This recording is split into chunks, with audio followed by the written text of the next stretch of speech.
Então já vamos continuar para não atrasar ainda mais. E agora a gente vai falar sobre um tema que foi bastante abordado no primeiro painel, que contou com a presença aí do Irineu e do Mário, que são loteadores, que são desenvolvedores urbanos.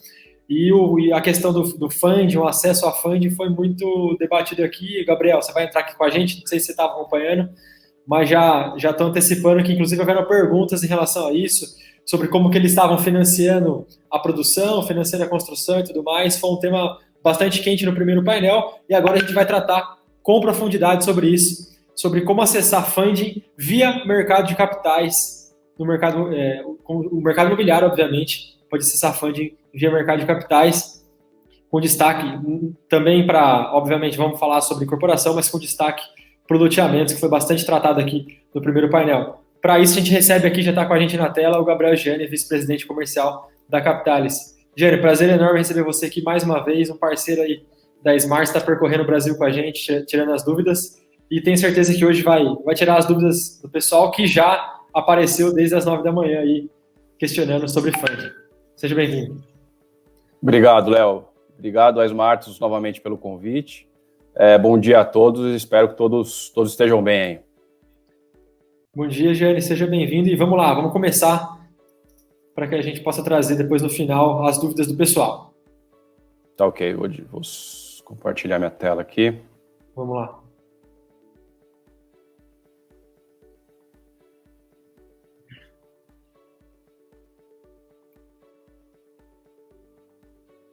Já tá na tela, Gianni.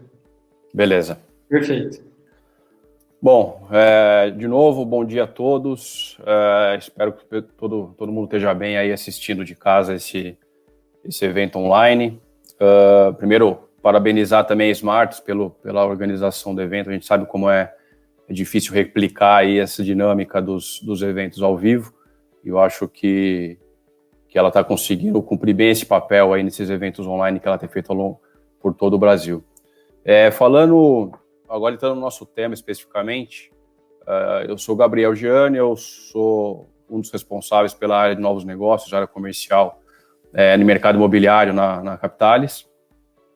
E acho que esse assunto é bem interessante, bem importante aí para o mercado imobiliário como um todo, porque a gente acompanha esse mercado imobiliário em vários países, e quanto mais, vamos dizer assim, maduro esse mercado imobiliário, principalmente o mercado financeiro, vai se formando, mais o mercado de capitais ocupa um papel importante no financiamento de novos projetos, novos empreendimentos. Então, quanto antes os empresários, e daí entendam empresários, sempre que eu falo empresários ou empreendedores, por favor, entendam tanto loteadores quanto incorporadores, quanto eles tiverem acesso, eles tiverem contato com o mercado de capitais, mais rápido eles vão conseguir entender vantagens e desvantagens, aonde que cada tipo de financiamento, de funding, como a gente fala no mercado financeiro, pode atender melhor ele. Falando rapidamente, só colocando em perspectiva a questão do crédito, na Capitalis a gente acredita que o crédito é um bem comum. O crédito, a palavra crédito vem do cred, acreditar, confiar. Então, é acreditar, confiar no futuro. E o crédito, se você for pensar, é um ativo que ele já nasce entre duas ou mais pessoas. Então, a gente acredita que é um ativo que divide um otimismo, de certa forma, em relação ao futuro, entre duas ou mais pessoas. Então, esse conceito é muito forte, é muito importante, a gente leva isso muito a sério. A gente acredita que o crédito, de fato, é um bem que tem que ser compartilhado, um bem comum. E não é qualquer tipo de crédito, e a gente vai falar um pouquinho mais sobre isso aí mais para frente. Falando rapidamente sobre a Capitalis, só um briefing. A Capitalis é uma gestora aí focada em crédito privado, a gente tem atualmente 6,8 bi sob gestão. O nosso papel basicamente é conectar investidores e tomadores de crédito, aí então já entrando de fato na questão da desintermediação bancária, desintermediação do crédito. A gente faz um uso muito intenso de tecnologia, muito intenso mesmo. Hoje em dia eu diria que 1/3 do pessoal que trabalha na Capitalis é basicamente focado em encontrar soluções tecnológicas para os desafios, para demandas de produto e de crédito que a gente tem, que a gente entrega.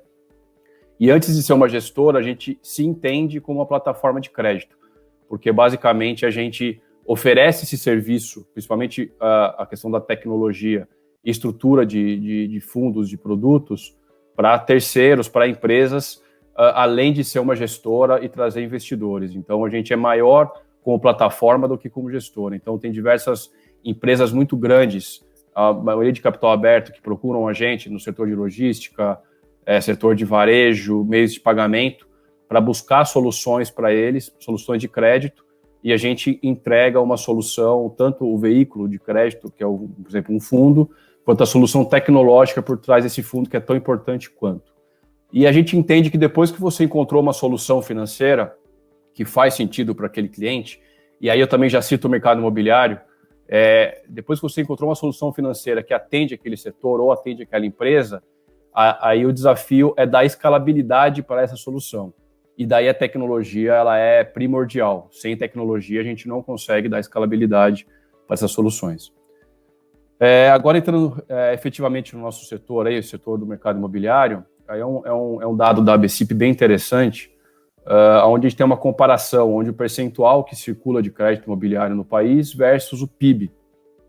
Então você vê países com um mercado financeiro mais robusto e mais, de certa forma, mais sólido, mais antigo, como o Canadá, Reino Unido, Estados Unidos, você vê a diferença desses países em relação à quantidade de crédito imobiliário que circula versus o PIB em relação ao Brasil lá no final. Você tem um caminho muito grande ainda para chegar nesses países. Daí você pode comentar, mas Gabriel, tudo bem, você está comparando o Brasil com os Estados Unidos, é uma comparação meio que inglória para a gente. Como você mesmo citou, a gente está falando de um mercado financeiro extremamente mais robusto, antigo, do que o brasileiro, e mais sofisticado também, de certa forma. Concordo. Mas mesmo quando a gente compara com países que têm um sistema financeiro comparáveis com o do Brasil, em relação a grau de maturação, etc., como África do Sul, Chile, etc., você ainda tem um longo caminho a ser percorrido. Basicamente, você pode dobrar de tamanho que você ainda não vai conseguir chegar nesses países. Ou seja, eu acho que quando a gente fala de crédito imobiliário no país, a gente ainda está só engatinhando, a gente tem um caminho longo pela frente. E aí que eu digo que o mercado de capitais tem um papel primordial para a gente conseguir alcançar o estágio que estão esses países que eu citei. Qual é o status quo do mercado financeiro em relação ao mercado imobiliário, mercado de crédito para o mercado imobiliário? O mercado imobiliário é um mercado que depende de crédito de forma original, ele precisa de crédito para crescer em todos os seus momentos, tanto na parte de construção, quanto na parte de financiamento de compradores, etc. E o mercado financeiro atendeu o mercado imobiliário até hoje no Brasil, de forma primordial, óbvio, não é 100% dos casos, mas na sua grande maioria, como? Através da intermediação financeira. E isso se deve ao fato de que as instituições financeiras, as grandes instituições financeiras que estão espalhadas pelo Brasil, elas são contempladas, vamos dizer assim, pelo fator da SBPE, pelo crédito subsidiado em alguns momentos ou em outros momentos direcionado. Então, os bancos precisam utilizar grande parte da poupança, FGTS, etc., para financiar projetos. Então, ele já é dinheiro carimbado que o governo exige que as instituições financeiras utilizem para isso. E tem outros tipos de funding, que são basicamente a captação direta no mercado. Então, a gente, como investidor, como pequeno investidor, você vai lá no banco, você compra uma LCI, ou você compra um CDB, ou você aplica na poupança, e esse dinheiro basicamente vai ser grande parte utilizado, ou parte utilizado, para financiar o mercado imobiliário. Mas qual que é a questão aqui? Quando você adquire um CDB de um banco, você vai ter de rentabilidade 100% do CDI, 80%, 90%, 110%, dependendo do tamanho do banco. Só que esse dinheiro depois vai ser utilizado para financiar empreendimentos ou, enfim, financiar crédito no mercado imobiliário num outro patamar de remuneração. E essa diferença, toda essa diferença, a gente chama de spread bancário, fica com o banco. Não é lucro, mas é a receita do banco. Isso implica em alguns, não diria alguns problemas, mas algumas ineficiências dentro do setor imobiliário. O investidor nunca está próximo do empreendedor, nunca está próximo do empresário, ele simplesmente está emprestando dinheiro para o banco e imagina que o banco vai fazer o melhor uso possível daquele dinheiro. O outro é que ele nunca vai estar a par e passo do valor, da rentabilidade que o banco consegue captar esse dinheiro. O banco sempre vai estar emprestando para ele num patamar diferente. E isso deixa sempre o setor imobiliário um pouco distante do setor de investimentos, muito dependente do setor bancário. E por último, e para mim acho que é o mais importante, o banco, as instituições financeiras, elas vão emprestar esse dinheiro no modelo que mais interessar para ela, no modelo operacional que mais fizer sentido para ela. Nem sempre é o melhor modelo para o setor, nem sempre ela atende a dor do setor. Ela basicamente vai ser escalável para o mercado, para o banco, para o sistema financeiro, e depois, querendo ou não, o empresário ou o empreendedor que se vire para se adequar a esse modelo que ela formatou. Quando a gente começa a falar do mercado de capitais, e daí a gente está falando realmente da desintermediação, e é aí que a Capitalis se situa, a gente está falando de aproximar esse investidor do empresário. E quais são as vantagens dessa aproximação? Primeiro, em relação a custo. Eu estou chegando para o investidor e dizendo, olha, você quer remunerar seu capital? Eu tenho aqui uma estrutura para fornecer crédito para empreendedores no mercado imobiliário a um nível X de taxa. Você quer correr esse risco? Você quer emprestar para eles? Está aqui o nosso histórico em relação aos fundos, aos nossos veículos de investimento, e ele se sente confortável em fazer esse investimento com a gente. Então, eu estou basicamente financiando os meus credores, os meus clientes do lado do mercado imobiliário, basicamente uma taxa muito parecida, muito próxima, ou praticamente a mesma taxa, onde eu estou captando esse investimento do outro lado. Outra vantagem é que eu estou aproximando esses dois mundos, eu estou aproximando o sistema financeiro do mercado imobiliário. Isso implica em diversas vantagens no médio e longo prazo para as empresas. Então, as empresas acabam aprendendo a ficar mais transparentes, a passar a informação de uma forma mais confiável e robusta, e ela, de forma indireta, acaba beneficiando a si mesmo, ela acaba se profissionalizando nesse meio tempo. Suprimindo esses intermediários, a gente tem tanta vantagem de estar aproximando custos de investimento, de captação, versus o custo do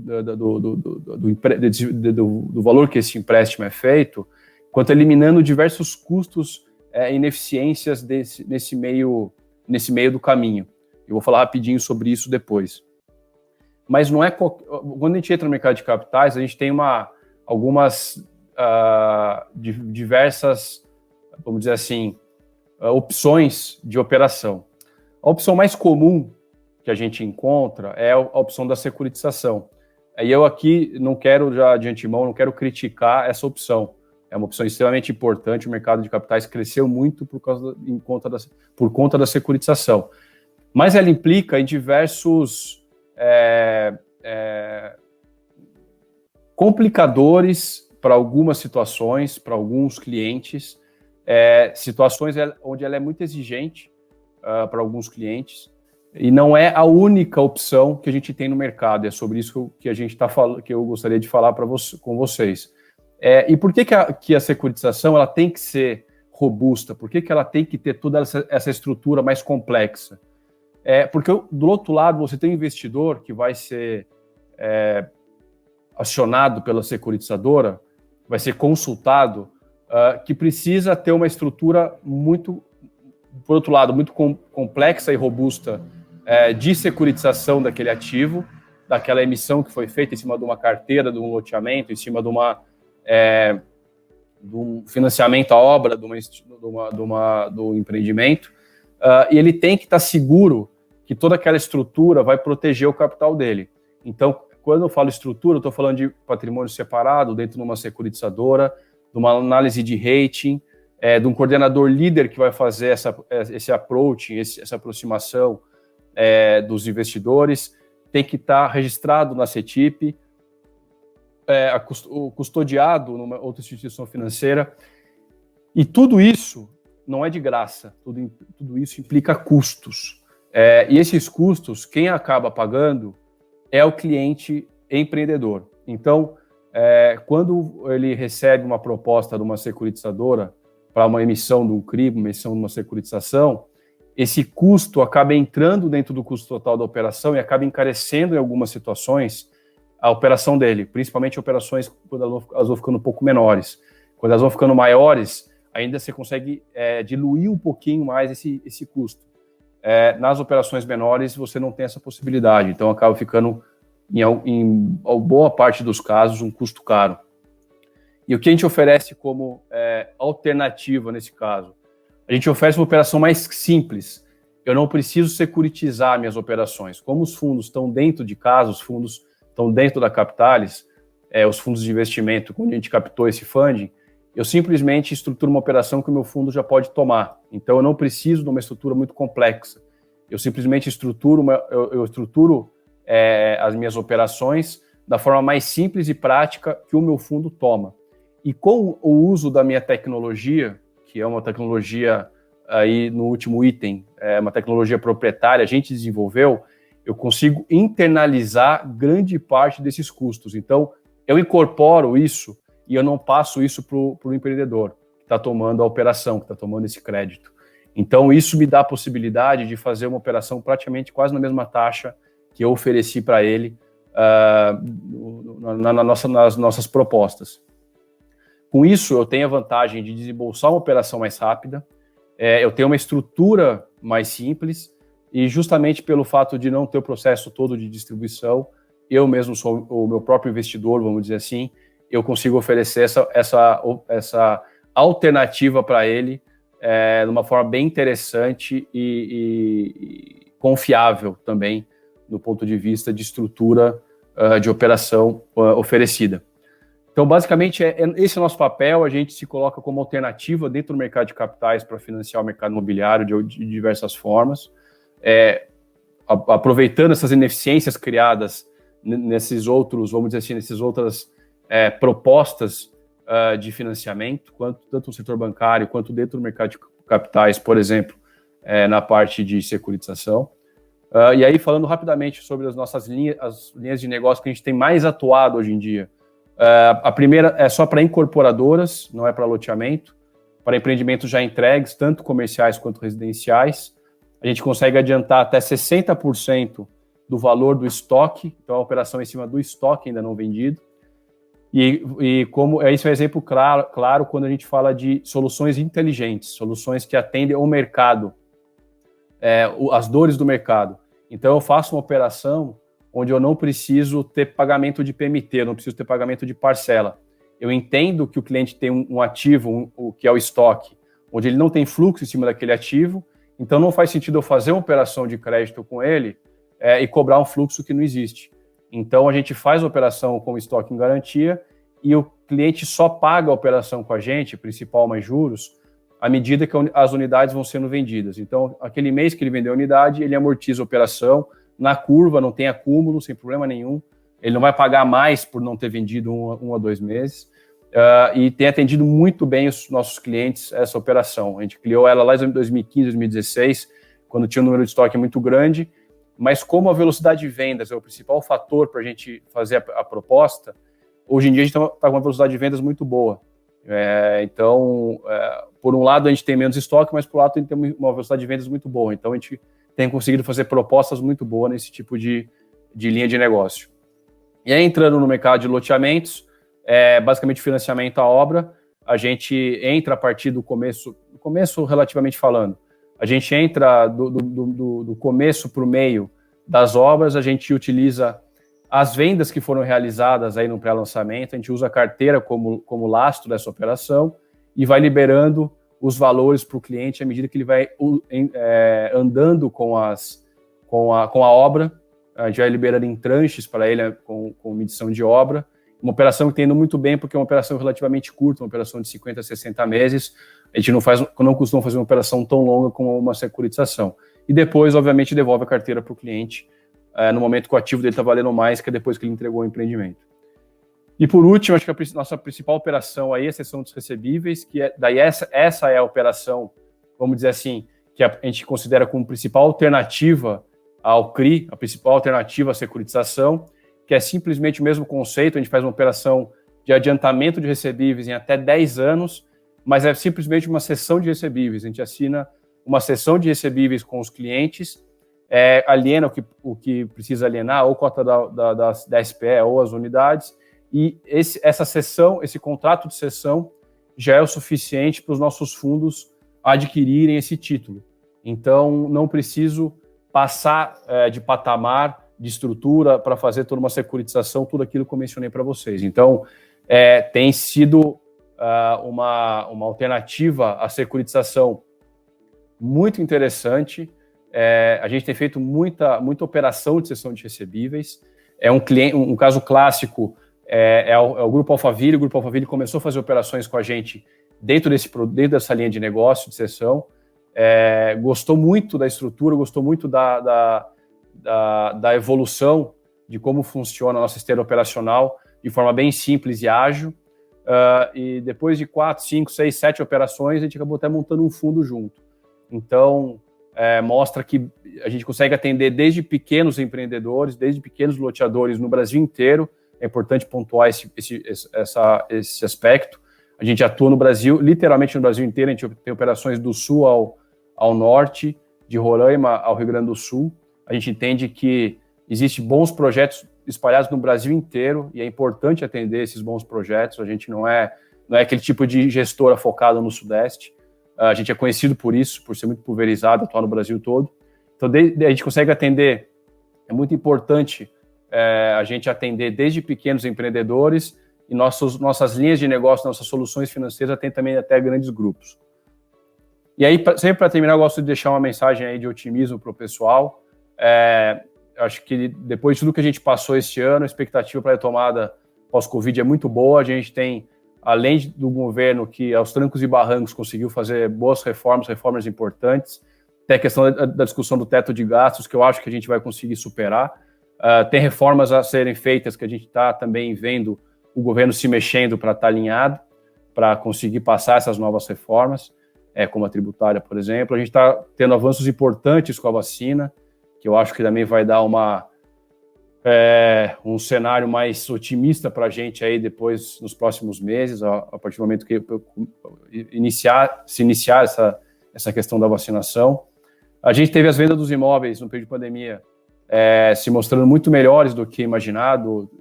O Cláudio falou um pouco sobre isso aí na palestra anterior. Então, o mercado imobiliário se mostrou muito resiliente nesses momentos de crise. Você tem o clássico déficit habitacional brasileiro. Então, apesar de tudo que está acontecendo, a gente ainda tem um déficit habitacional muito grande no Brasil. Dados do IBGE indicam que até 2030 aí você vai ter pelo menos mais 7 a 8 milhões de pessoas entrando na faixa de população economicamente ativa. Então, você vai ter uma população buscando adquirir imóveis ainda maior do que você tem hoje, de forma significativa maior.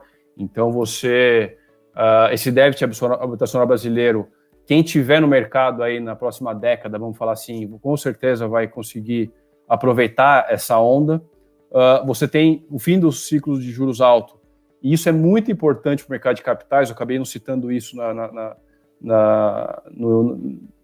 no começo da minha palestra, mas isso é um fator primordial, porque como você tinha antigamente o mercado imobiliário, mercado financeiro das grandes instituições dominando o mercado de crédito, porque basicamente a taxa de juros deles eram mais baixas, agora você tem o mercado de capitais aproveitando essa taxa de juros num patamar historicamente baixo e, de quebra, apresentando soluções inteligentes que atendem às dores do setor e entrando em setores que o mercado financeiro, de instituições financeiras, não atende, como a parte de loteamentos. Então, pela primeira vez, vamos dizer assim, na história, você tem o mercado de capitais brigando para a par em algumas operações em relação a custos, a taxas, em relação ao mercado das grandes instituições financeiras.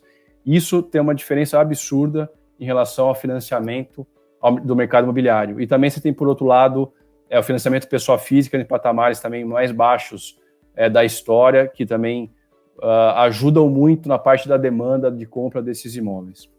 E, por último, você tem a economia real como a grande catalisadora dos novos fluxos de investimento. Então, os clientes também, além da compra, a opção por comprar os seus imóveis para sair do aluguel, você tem essa nova leva de investidores entrando no mercado imobiliário, porque entendem que o seu dinheiro não está sendo remunerado de forma razoável, através da poupança, através de CDB, etc., de renda fixa, e estão entrando no mercado imobiliário como uma alternativa, como uma forma de rentabilizar melhor o seu capital em cima de um ativo sólido que eles confiam, que são os imóveis. Então, acho que isso tudo somado dá um grau de otimismo muito grande para quem atua no mercado imobiliário e, por consequência, a parte do mercado financeiro que atende esse mercado imobiliário. Acho que é isso que eu tinha para falar. Eu agradeço o pessoal que acompanhou a gente aí até agora. Fica aí meu contato para quem quiser tirar alguma dúvida depois, quem quiser bater um papo com a gente. E eu fico aberto para as dúvidas aí, para as perguntas. Valeu, Gianni. Obrigado pela apresentação. Prazer enorme sempre poder escutar um pouco sobre a atuação da Capital e sobre o que vocês têm feito. Realmente é bastante admirável o trabalho de vocês. A gente tem pouquíssimos minutos aqui, restante, mas temos espaço aqui para 2 perguntas da audiência que eu achei interessante, acho válido a gente trazer para o palco para finalizar, antes de dar continuidade com a programação. E aí as demais perguntas e os demais contatos que o pessoal realmente tiver interesse de fazer contigo, a produção vai colocar o seu e-mail também no chat para que vocês possam estabelecer essa conexão, tá certo? Mas vamos lá, repassando a primeira pergunta do Jesuíno. Jesuíno Ferrares. Trabalham com lote aberto, fechados e bairros planejados? A taxa é calculada somente com base no risco da carteira? Ótima pergunta, Jesuíno. Esse é um tema que sempre que a gente fala em lives ou em palestras, é uma curiosidade que o pessoal sempre tem, e é sempre interessante deixar bem claro como que a gente trata isso. Às vezes a gente é questionado em relação, por exemplo, à taxa de juros, que eu mencionei. Ô Gabriel, mas a taxa Selic está 2 e pouco, não dá para baixar mais um pouco essa taxa? A taxa básica de juros é uma das variáveis que a gente analisa na nossa precificação, mas ela é uma só das variáveis, porque pensa comigo, a taxa nesse momento é uma foto, mas a gente está falando de operações de 8, 10, 12 anos, então eu não posso me basear só por uma foto para fazer uma precificação. Eu tenho primeiro, em relação à taxa básica, me basear num filme. Qual que é o filme? É basicamente a curva futura de juros. Então a gente olha, a curva está subindo, a curva não está subindo, qual que é a expectativa de inflação no período, porque isso vai impactar, querendo ou não, nessa curva futura de juros. E somado a isso, aí sim a gente olha o risco do ativo. E o risco do ativo não necessariamente é a característica dele. Se é um ativo fechado para alta renda ou se é um ativo para mais baixa renda aberto, isso não influencia na nossa análise. O que influencia é o histórico desse ativo, histórico de pagamentos, aí eu falo, e aí que entra aquela questão que eu mencionei sobre a clareza e a qualidade das informações que o cliente passa para a gente, isso faz toda a diferença. Qual que é a parte de inadimplência dessa carteira? É uma inadimplência controlada, o cliente, quando eu falo o incorporador, o loteador, tratou essa inadimplência ao longo do tempo, a gente pode confiar que esse histórico de inadimplência provavelmente vai ser constante ou muito próximo do que ele veio sendo nos últimos meses ou anos? Sim, isso influencia totalmente na nossa precificação. Então, eu acho que é muito mais voltado vamos dizer assim, a qualidade do ativo do que a característica dele, se ele é aberto, fechado, para alta renda ou baixa renda, ou necessariamente a taxa de juros atual. Eu acho que a resposta basicamente seria essa.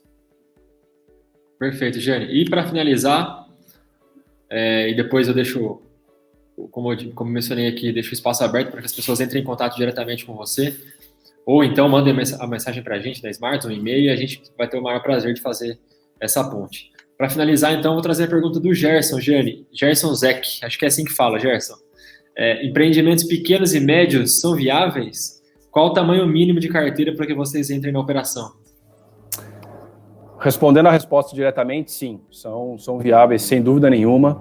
E essa é uma outra vantagem, eu acabei só falando bem rápido sobre isso, mas qual que é a vantagem das nossas soluções? Como a nossa estrutura ela é muito barata, isso me dá a possibilidade de fazer operações menores, que em grande parte das situações de securitizações não é possível, não é que não é possível, mas acaba sendo quase inviável. Então, o pessoal costuma muito perguntar qual que é o ticket mínimo que vocês costumam fazer operação. A gente costuma fazer operação a partir de 2 milhões, 2 milhões e meio. Então, aí eu acho que atende diretamente esses empreendimentos pequenos e médios que o Gerson comentou. Então, sim, é viável. A gente faz muita operação em tickets mais baixos, operações de 2 milhões e meio, 3 milhões, 4. Então, sim, é viável. Perfeito, acho que está respondido aí, Gerson. Bem viável, inclusive, se você for um empreendedor pequeno e médio, fique à vontade para entrar em contato com o Gabriel aí, avaliar uma potencial parceria.